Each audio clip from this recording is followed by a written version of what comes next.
Stopping border wall construction was central to President Biden's campaign, but now the wall will expand. The laws waived under the Biden administration and why the president says he has no choice. Rain now pulling out of the area, but a second cold front is approaching. Your first warning forecast is coming up. And schools adding a class option to subtract equity concerns. The impact it's had on Texas schools. Well, we're learning more this evening about the efforts from the White House and Homeland Security to add a new section to the border wall in South Texas. The new construction comes as the surge of migrants illegally entering the U.S. continues at record pace. Thanks so much for joining us at 5. I'm Daniel Marin. And I'm Britt Moreno. Now, the president says the wall is not an answer to problems along the border, even though his administration is working to build more of that wall. Jay Gray has a closer look at the situation. Like so many who crossed the Rio Grande, the move, announced by Homeland Security, came overnight. The Biden administration waiving 26 federal laws, clearing a legislative and budgeting path to build a new section of border wall in South Texas. The decision comes as the border crisis continues at a record pace. Last month, there were more than 200,000 illegal crossings at the southern border. The surge of migrants stretching resources to their limits in cities across the country, including New York, nearly 2,000 miles away. Our clinics are full, and there are waiting lists, and people are turning people away or referring them to other places. The initial wall was built by and a policy cornerstone of the Trump administration. The new project calls for about 20 additional miles of that barrier. The political implications, though, could stretch much further. It looks like this is a promise broken. There's no easy way to describe this other than a flip-flop from President Biden. The former HUD secretary and fellow Democrat referring to this campaign promise from then candidate Joe Biden. There will not be another foot of wall constructed on my administration. The president now saying he had no choice. I tried to get them to reappropriate, to redirect that money. They didn't, they wouldn't. And in the meantime, there's nothing under the law other than they have to use the money for what was appropriate. I can't stop that. Do you believe the border wall works? No. As crowds and questions continue to build along the border. Jay Gray, NBC News. And tonight, the White House reiterating the money to pay for the project comes from appropriated funds earmarked specifically for physical border barriers, and that the administration was under a deadline to use them. And going in depth on this, Chicago Mayor Brandon Johnson says he is going to visit the southern border after 22 more buses of asylum seekers arrived in the Windy City yesterday. Chicago city officials are struggling to house these people. One resident says that he hopes Chicago freezes its status as a sanctuary city, a label that has led Texas Governor Greg Abbott to send buses of migrants to Chicago and other cities. Also, New York City Mayor Eric Adams, he is traveling to Latin America this week to discourage people from seeking asylum in NYC, with hundreds of people still arriving daily there. Tonight, heartache in Hays County. The Hays County Sheriff's Office says a 15-year-old died from a suspected fentanyl poisoning on Monday.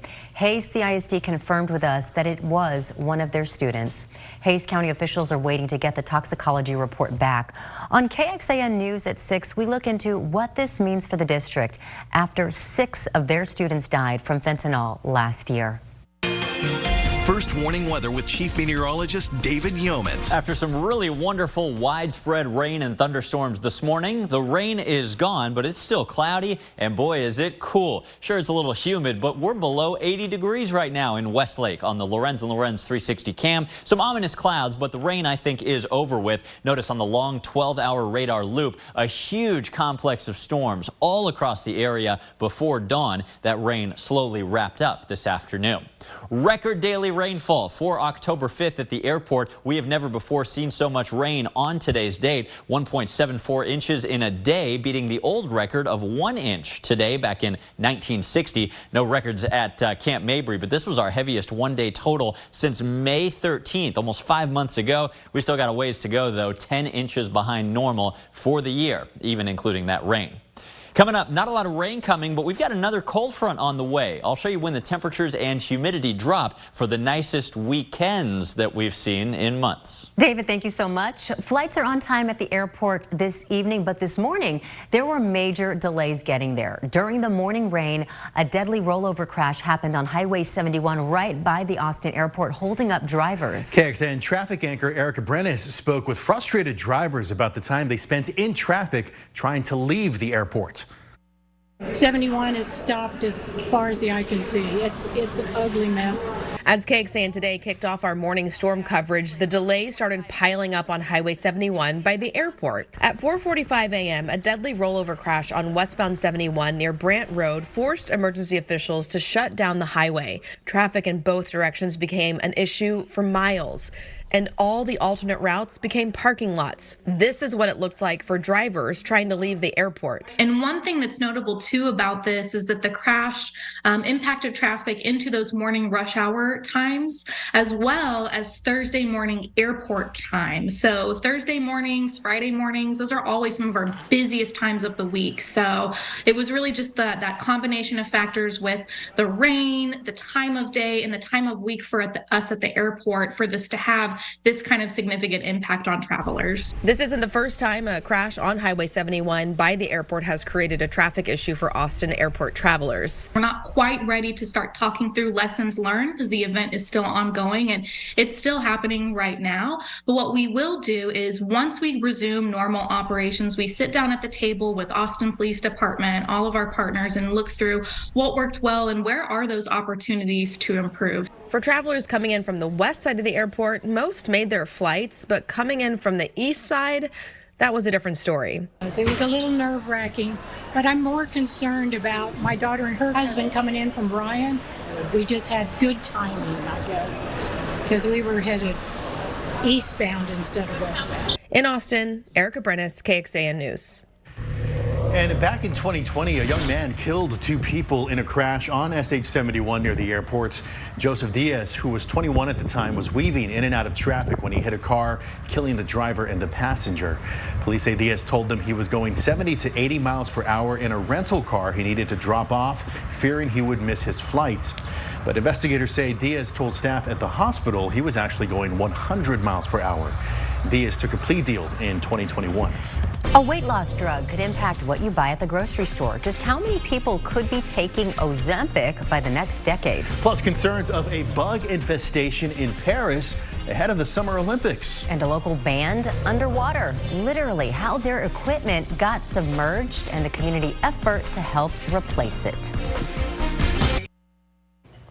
Food companies are starting to take another look at consumer buying trends after a Morgan Stanley study found more people will be taking Ozempic and similar weight loss drugs in the years to come. The Wall Street Journal reports the study predicts 24 million people, or nearly 7% of the U.S. population, will be taking these kinds of medications by 2035.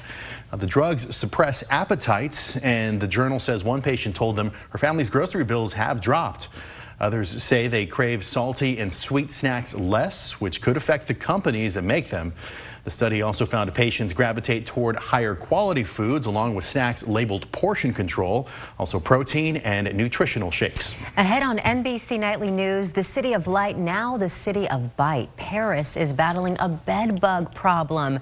Take a look. You see here next to the blue gloves, those are bed bugs. Paris is dealing with a plague of the insects with reports of bugs and their bites on the metro, at the movies, and in public spaces. Cleanup crews are working overtime to find and kill the bugs, and it's happening just 10 months before Paris hosts the Summer Olympics. Tonight, NBC News is in Paris with an American who shares her bed bug experience. Well, a new state law taking effect after some progress in Central Texas schools. We'll tell you how it's working to make math a little bit more equal. Everybody got in on the rain over the last 24 hours with the most common amounts between 1 and 2 inches. I'll show you some of the heaviest totals here coming up in just a moment. Some of them, though, in the hill country. So happy to say that Lake Travis is up 2 inches. Still got 36 feet to go. Your forecast after this. There's a new state law requiring all middle school students who test in a certain percentile to automatically be put in advanced math classes. Now, the goal eliminating the equity gap. Our multicultural reporter Jayla Washington reports it's already made an impact on Central Texas school districts. The energy is unmatched in Mr. Kevin Taylor's 8th grade pre-algebra advanced math class. Why are you guys in advanced math as 8th graders? And just shout out your answers. Regular math is boring. This class perhaps a bit more diverse than a few years ago, after some Central Texas school districts like Hays CISD changed their policies. So their local policy shifted from teacher recommendation, counselor recommendation, or using a cutoff score, to looking at top 40% quintile of students' performance, and then automatically enrolling them in advanced math in 6th grade. A group called Education Equals Economics, or E3, for years has been pushing for getting all qualified students into math classes aligned with their test scores. This change set out to benefit students like Madden McEmery, who is now in his 3rd year of advanced math classes. I just like to use my brain and always be challenged, and I just like to keep track of my grades, and I don't like stuff to be easy. And when we looked at the data, what we saw were huge disparities between those students that were taking Algebra 1, from our Asian and white peers to our Black and Latino peers. Now, a new law requires all Texas school districts to use this policy, modeled after the pilot program right here in Central Texas. In fact, E3 says over the past 3 years, already, the equity gap between Black, Latino, and white students closed about 91%. And teachers like Mr. Taylor plan to continue encouraging students always to reach their full potential. I believe that every student is capable, and so I think a big part of our job is convincing them. Jayla Washington, KXAN News. And parents can choose to opt their students out of this new policy if, for whatever reason, they don't think advanced math is for their child. 7 districts in Central Texas helped shape the pilot program. The rest of the state will now follow. Going in depth, earlier this year, a school district in Michigan voted to get rid of honors math for some middle school students. Students can resume the separate honors track in 8th grade, however. The district told our NBC affiliate station there that the decision was a structural change that was based on research, and that will prepare all students for advanced math in high school. Many parents, however, disagreed, saying forcing advanced students into the same class as students who struggle in that subject is a recipe for failure. All right, let's check in with David now, because it is beautiful out there after that rain. Yes, temperatures in the 70s. I don't know about you guys, but it woke me up this morning about 4 o'clock. Yeah, same. 5 o'clock, loud thunder. Look at some of these rain totals that we enjoyed. 1 to 2 inches in many areas, but some of us almost got 4. 3.90 inches, actually right where our model last night predicted it if you were watching us at 10 p.m. near Marble Falls. Close to Kingsland, also flowing into the Highland Lakes where we like to see it, 3.45 inches. Even southwest Austin and Dripping Springs between 2.5 and 3 inches. Find your totals anytime on KXAN.com. Wonderful to have a kind of cooler day under cloudy skies. We have a little clearing trying to work our way from the northern hill country, but this moisture overrunning the cool air at the surface, it's going to keep a lot of that clearing from actually materializing right away. So, cloudy skies right now. This is kind of the way we stay through sunset. 77 degrees on the Austonian weather cam. That's almost 20 degrees cooler than 24 hours ago. Look at this wonderful temperature drop, and this is only the first of 2 that are on the way.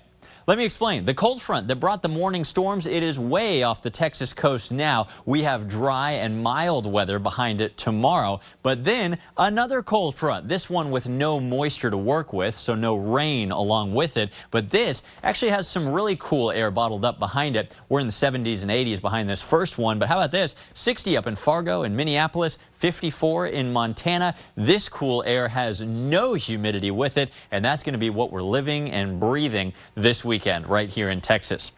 The muggy meter, it's still higher than I would like it personally behind a cold front this morning. This oppressive humidity, though, really starts to drop tomorrow, and this weekend the humidity bottoms out. Let me focus on the temperature drop because we don't have any rain with that next front. Here we are this evening. Temperatures overnight dropping below 70 degrees in many areas, but not terribly cool yet. Tomorrow afternoon, same story. It's a warm day with dry weather and a little bit less humidity than today. Mid-80s, though. That's not bad compared to recently. Here we go, though. The dry, rain-free cold front comes through early Saturday morning. By the time you wake up, some of us in town are seeing the 50s for the first time in 5 months. And Saturday afternoon, breezy north winds, the humidity is erased, and room temperature highs in the 70s. It's going to feel wonderful. The bottom line is ACL weekend 1 and maybe 2. We'll talk about that in a minute. Hard to beat. Dry weather, no chance of rain. 80s on the first day, but 70s Saturday and Sunday. Maybe you're ditching the crowds there and heading up to the Cotton Bowl for another big event this weekend. Texas-Oklahoma game. Boy, it's going to be a wonderful fall game up there. 62 in the morning. You might need a light jacket at the tailgate early in Dallas. Tonight's forecast, mostly cloudy, still a little humid with a light north wind. Low temperatures down to 69, actually still warmer than normal. Tomorrow, 86 under a mix of sun and clouds. The humidity starts to drop, but really when it feels wonderful, that's when we wake up on Saturday. Low temperatures in Austin, some of the first 50s since May 1st. 53 on Sunday morning. Be sure to get outside this weekend. You're going to love it. Next week, we do have a little chance of rain and some hotter weather returning. Temperatures edging close to 90 by Wednesday, but another cold front brings us some storms next Thursday. And I know we can't quite see that far yet, but we do have some really wonderful indications that behind that front, we may get an ACL weekend 2, just as nice as the first. All right, David, thank you very much. Austinites have raised thousands of dollars to help a local Latin music group after many of their instruments were damaged or destroyed during a lake performance. The Texas Rowing Center has hosted its Latino Moonlight Serenade series for years. It features local acts performing on the water to crowds of canoers, kayakers, and paddleboarders. Well, last week, the performance barge toppled over after some of the dancers all got off on the same side. And that damaged the equipment of the group, the Latin Dukes. They're very well loved by our the paddling community and in the Austin community at large. And so I believe that, but I think they're probably very surprised at the amount of support that they've received from the public. Well, more than $4,000 has already been raised to get the Latin Dukes some new gear. Digital reporter Kelsey Thompson has the changes being made to make sure this doesn't happen again. Online in this story at KXAN.com. Looks pretty out there. Well, the people responsible for the shooting at Morgan State University still on the run. The video police are combing through to try and find them. Coming up on News Nation, Representative Nancy Mace surprised her peers by voting out Kevin McCarthy. Now she's facing backlash. She explains her decision to Leland and her plans for the Republican Party on Balance tonight. Then, 2 months later and still no arrest in Rachel Morin's murder, her brother and the family's attorney joined Dan to discuss their frustrations with the struggle to find a suspect. Tonight on Dan Abrams Live, only on News Nation. Right now, the study into some popular drugs being used for weight loss and the potential stomach issues linked to their use, what you should know. Plus, we're in Paris as it confronts a bed bug crisis. Ahead on Nightly News. Police in Baltimore have released video of persons of interest in Tuesday's shooting spree on the campus of Morgan State University. It left 5 people injured. Police believe at least 2 or possibly more people were involved. They think this started as a fight between 2 small groups during a homecoming event. Officials also say it appears all of the shots missed the intended target, instead hitting 5 innocent bystanders. All of those victims are expected to be okay. Well, a monkey on the lam. It went missing in Indiana, but the monkey has been found nearly a day later. It's not from the zoo, though. It was someone's pet. Momo, the Patas monkey, got out of its owner's backyard yesterday afternoon after getting calls about the monkey hurting some people. Police and animal control officials helped search throughout the night, still with no luck. But today, Momo was spotted running through yards in Indianapolis. Momo's owner says the monkey came right to him when he showed him his little toy and blanket. Patas monkeys are commonly found in the grasslands of Africa, and they're known as the fastest primate on land, capable of running over 30 miles per hour. Yikes. Well, don't forget, you can always get your late night news an hour earlier with KXAN News at 9 on CW Austin. Here's where to find us. Stick with us right here for KXAN News at 10, and here's what's before us. It's Law and Order Special Victims Unit at 7, followed by a repeat of the series premiere of Found at 8. It's an all-new Dateline, NBC at 9. Here's a preview. This is a story about a teen with a plan to run away, a forbidden love, and a mother desperate to find her daughter. This mystery would go on for years and years. Would this mother finally get justice for her daughter? Tonight on Dateline.